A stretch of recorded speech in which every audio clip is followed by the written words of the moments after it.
Hello everyone, welcome to another Minecraft redstone video. This time I'm going to show you something I've made up myself, which I haven't seen on the YouTube community yet. And it's a copper oxidizing farm.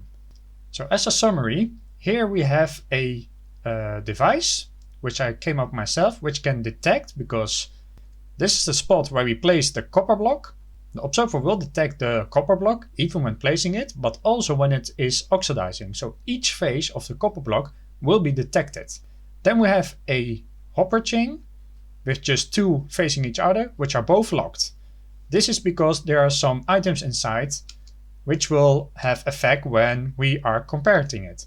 And as you can see, it is set to a count of 4, which means that after each 4 times, the comparator will be stronger than the subtract one, which will give off a redstone impulse that will eventually push down the copper block and resets the cycle. And this was something I came up myself, and the problem was that the detectation was fine, but placing the block to be retrieved by something was also difficult, and mostly how do you count the system and reset itself? Because when we place a copper block, it is already detected once. So now there's already one item in the other hopper. And now you have to wait for all the other oxidization. So the only way for this farm to break is when a copper block will immediately go into the next phase of oxidization. Now I'll show you this farm in action, so you can understand what is happening. So we place our copper blocks 4 blocks apart from each other, so 3 blocks in between. I have 2 rows. And now for the sake of speed, we do a random tick speed of 1000. You will notice that they will oxidize, but still not moving. That one is green, and when it is blue, it will move. You see, like the other ones are moving. So that one was a double phase event, because when they turn blue, they will get detected and be pushed down. Perfect.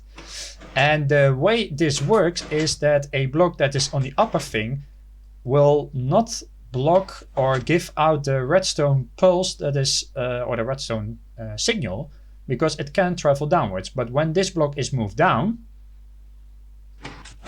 it will now be able to pass on the power, which will be a NOR latch, if I'm correct, to depower every redstone wire, because that one has failed, it will not trigger.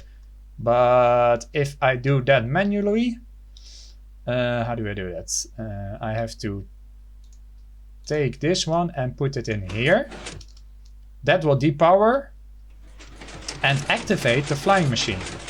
This flying machine will grab all the oxidized copper blocks, 8 on each side, so 16 in total, and takes them to the deposit chamber. Here it will detect when it is arrived. That will give out a signal to push the copper blocks away and send back the flying machine. That is the whole concept, and that way you can have like a pathway to place your copper blocks in these machines and can retrieve them on this side. And because this is like it's quite a big unit, it's because this part of the machine is compact, and they could be set next to each other, but for the sake of safety with redstone, I've divided them. But this way, as you can see with the size of this thing, you can place them next to each other. It's stackable on top of each other, and it isn't based on rotation of the world. So you can place this in anywhere where you want. And that is a way to have your copper oxidize automatically, but also retrieve them automatically. So for the sake of that you never want to be sure that the block is movable by the flying machine, let's say this is your starting point, the obsidian block, which will have a repeater on top.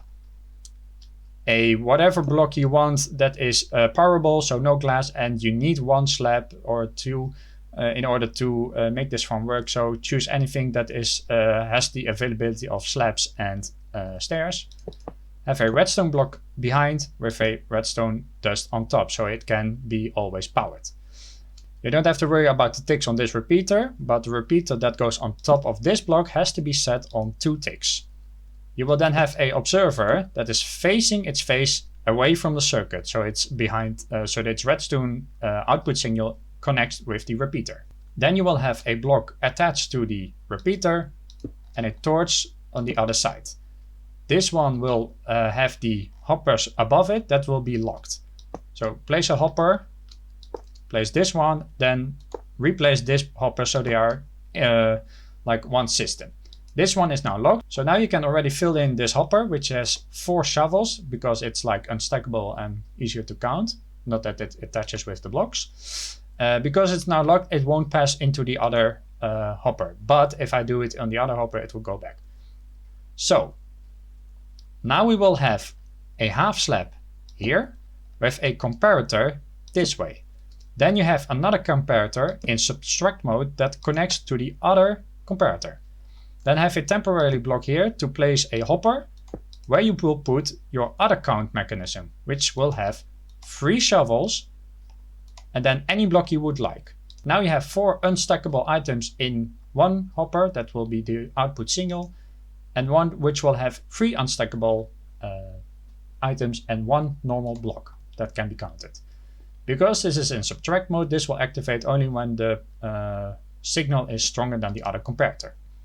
And a small correction, I'm sorry, the normal comparator should be from the lower count hopper, and the subtract mode has to, of course, be this one. Then you will have a block for it to power a redstone wire. Go 2 blocks out and 1 to the side. Here you will lay down the redstone wire on this side and have a repeater on this block. You will then have a piston, which is not the sticky version, facing upside down, that is attached, that is next to the observer. That way this redstone dust will power this piston. Now all that's left to do is making the delay clock, which will be having these kind of blocks in this way and 1 on top.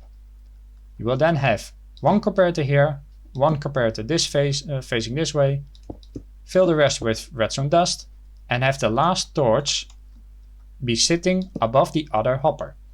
This will now lock this hopper for its way to unlock. When it depowers this hopper, items will go back to the other one, but will stay there until it's activated the delay clock. Now you will have your mechanism to be able to put a Copperblock, which will count the phases of its oxidization, and when it is fully oxidized, it will move the Copperblock down. And as you can see, the piston, when it is moving the fully oxidized Copperblock, the observer will detect that, but because of our delaying clock, all the items will remain in the other hopper. So this is your fully mechanism of counting the oxidization phases. This machine can be then set up multiple ways next to each other. A maximum of 8 units can be set apart in rows of like 2 of these because of the push limit of 12 blocks by flying machines. So this way you can have a unit of 16 of these machines to fully oxidize 16 copper blocks and place them in this area.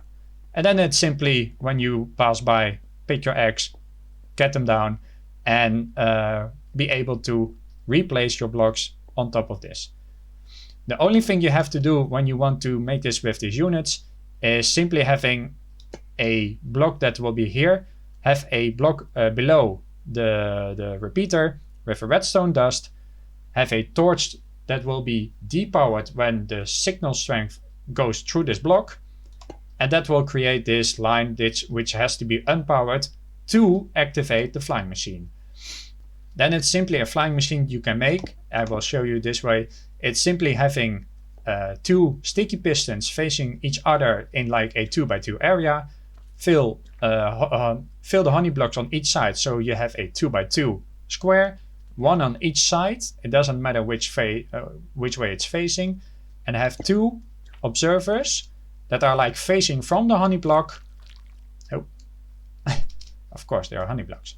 So have a observer that is facing its face towards the honey block, but its output signal is towards this piston because of the quasi-connectivity. And then have the other observer that can be faced this way, so it can be detected when this piston is firing.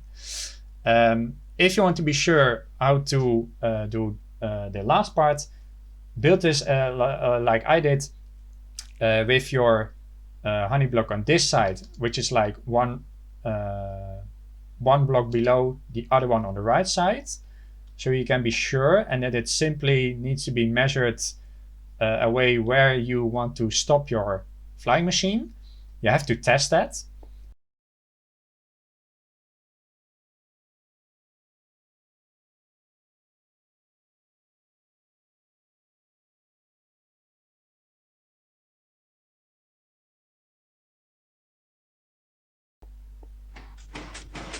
There we go, the last block has been placed down, and now the flying machine has been activated, and it will travel off. Can I write it?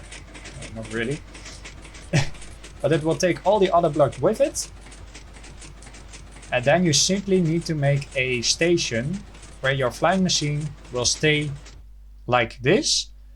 You have to, if you want to measure this, just have simply a non-movable block like obsidian to stop your flying machine.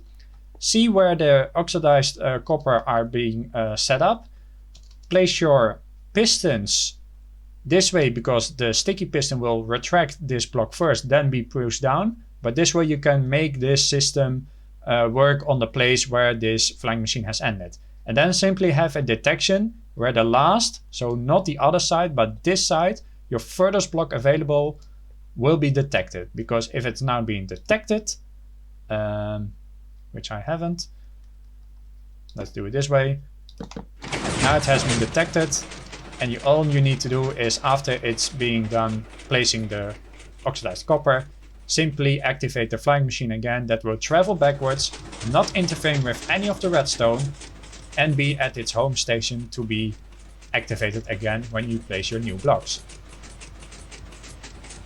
So that is the copper oxidization farm. It's not accelerating the phasing of copper oxidization, but it is a way to hide this in your base, like maybe underground, and have simply an output of a lamp on the surface, so you can know, hey, I have 16 more copper blocks to be mined. And this way you can place them next to each other in a grand array. It's also not making any hard of lag. It's only by the detection of the observers, which doesn't do very much. It's simply traveling the items towards the other hopper block, so it isn't very reliable. I'm sure this can be compacted way more, but still I haven't seen this mechanism on any big servers yet, and I think it's something worth trying, and I just wanted to experiment myself to test my redstone skills to make this farm. I hope you enjoyed it. I hope you find it useful. Leave any comments or questions if you have any, and I will see you in the next video. Bye bye.